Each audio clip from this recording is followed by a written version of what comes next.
Good morning student. हम लोग BTech first year में केमिस्ट्री का यूनिट 2 पढ़ रहे थे, स्पेक्ट्रोस्कोपी, जिसमें मैंने आपको यूवी स्पेक्ट्रोस्कोपी के बारे में बताया।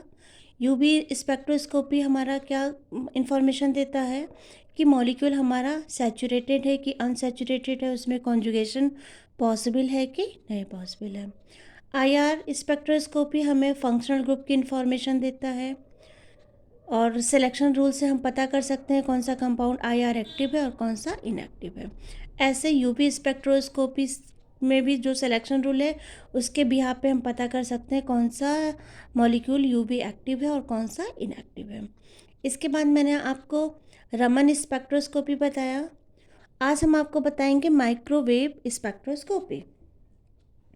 देखो, जब कोई मॉलिक्यूल माइक्रोवेव रीजन में रेडिएशन को एब्जॉर्व करता है तो उसकी रोटेशनल एनर्जी में चेंजेस आते हैं, और उस एनर्जी में जो चेंजेस आते हैं उसकी वजह से जो स्पेक्ट्रा हमको मिलता है उस स्पेक्ट्रा को हम रिकॉर्ड करते हैं और उसकी स्टडी को हम रोटेशनल स्पेक्ट्रोस्कोपी बोलते हैं, या फिर हम उसको माइक्रोवेव स्पेक्ट्रोस्कोपी भी बोल सकते हैं, क्योंकि रोटेशनल स्पेक्ट्रा जो होती है वो बहुत कम एनर्जी लेवल में होती है, इसलिए उसको हम बोलते हैं माइक्रोवेव स्पेक्ट्रोस्कोपी। ठीक। और इसका जो रीज़न होता है वो 300 मेगाहर्ट्ज़ या फिर 1 मीटर होता है। ठीक। अब देखो, जब एनर्जी जैसे रोटेशनल में हमें आपने को बताया ना कि एनर्जी बहुत कम होती है, तो देखो जब एनर्जी इतनी कम हो कि वो केवल रोटेशन ही कर पाए, कोई भी मॉलिक्यूल हो रहा हो जब किसी रेडिएशन को एब्जॉर्व करता है तो उसमें रोटेशन होता है, रोटेशन के साथ साथ वाइब्रेशन होता है, वाइब्रेशन के साथ साथ ट्रांजिशन भी उसमें होता है। तो इसमें क्या होता है माइक्रोवेव में कि जब कोई मॉलिक्यूल इतनी कम एनर्जी एब्जॉर्व करे कि वो सिर्फ और सिर्फ रोटेशन ही कर पाए, मींस केवल रोटेशनल लेवल में ही ट्रांजिशन कर पाए, तो वहाँ पर रोटेशन स्पेक्ट्रा जनरेट होता है।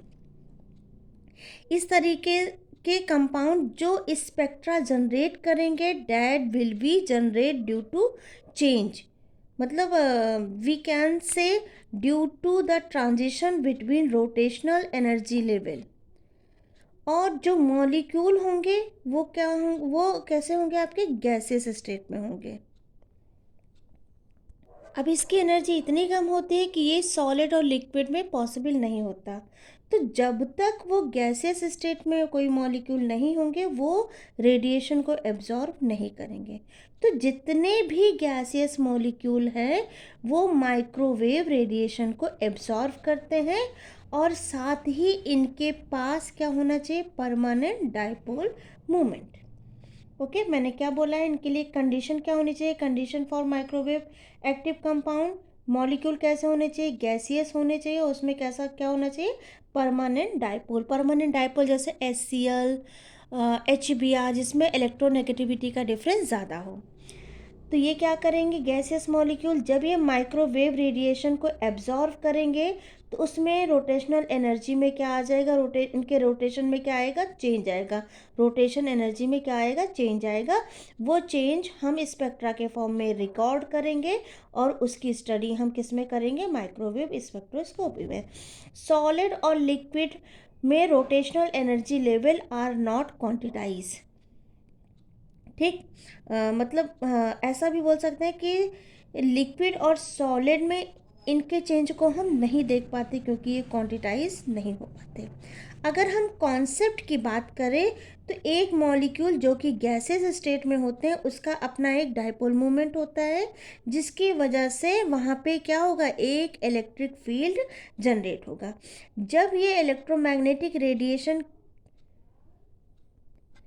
जब ये मॉलिक्यूल किसी इलेक्ट्रोमैग्नेटिक रेडिएशन के कांटेक्ट में आएगा तो वहाँ पे एनर्जी को क्या करेगा, एब्जॉर्व करेगा। ठीक है। और जब एनर्जी को एब्जॉर्व करेगा तो वो ग्राउंड से एक्साइटेड स्टेट में जाएगा, और एक्साइटेड स्टेट में जाने के बाद ये वापस भी आएगा, मतलब एनर्जी को एब्जॉर्व भी करेगा और एनर्जी को इमिट भी करेगा, जिसकी वजह से मॉलिक्यूल की रोटेशन एनर्जी में क्या आ जाएगा, चेंज आ जाएगा। यहाँ पे ये ग्राउंड स्टेट से एक्साइटेड स्टेट में जा रहा है तो क्या कर रहा है, एनर्जी को एब्जॉर्व कर रहा है।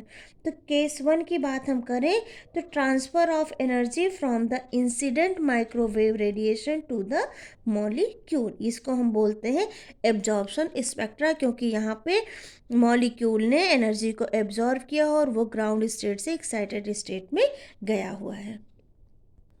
अब अगर हम केस 2 की बात करें तो जब एक्साइटेड स्टेट में मॉलिक्यूल जाएगा तो वो वापस से लोअर स्टेट में आएगा। तो transfer of energy from molecule to the incident microwave radiation, तो यहाँ पे कुछ एनर्जी को इमिट करेगा, तो यहाँ पे जो स्पेक्ट्रा फॉर्म होगा उसको हम बोलेंगे इमिशन स्पेक्ट्रा। ठीक है। तो इस ये जो माइक्रोवेव स्पेक्ट्रा होता है, स्पेक्ट्रोस्कोपी होता है, इसमें हम एब्जॉर्प्शन और इमिशन दोनों स्पेक्ट्रा को फाइंड आउट करते हैं। अब इसमें क्या होता है, जो ग्रुप ऑफ मॉलिक्यूल्स होते हैं, मतलब हम कैसे बता सकते हैं कि कौन सा मॉलिक्यूल माइक्रोवेव एक्टिव है और कौन सा इनएक्टिव है। तो माइक्रोवेव एक्टिव कंपाउंड क्या होते हैं, ये सभी क्या होते हैं, आपके डाइपोल मूवमेंट होता है, इसमें परमानेंट डाइपोल मूवमेंट होता है, और जिसमें परमानेंट डाइपोल मूवमेंट होगा वो सभी के सभी माइक्रोवेव एक्टिव होंगे। अगर माइक्रोवेव इनएक्टिव की बात करें तो जितने भी होमो डायटोमिक मॉलिक्यूल होते हैं जिसमें डायपोल मूवमेंट नहीं होता है, ठीक है, वो क्या होते हैं, आपके माइक्रोवेव इनएक्टिव होते हैं। अगर इसके एप्लीकेशन की बात करें तो स्ट्रक्चरल डिटर्मिनेशन में यूज़ होता है, और स्ट्रक्चर ऑफ ओजोन मॉलिक्यूल को आसानी से with the help of microwave spectroscopy find out कर सकते हैं। आई होप आपको समझ में आया होगा। Thank you.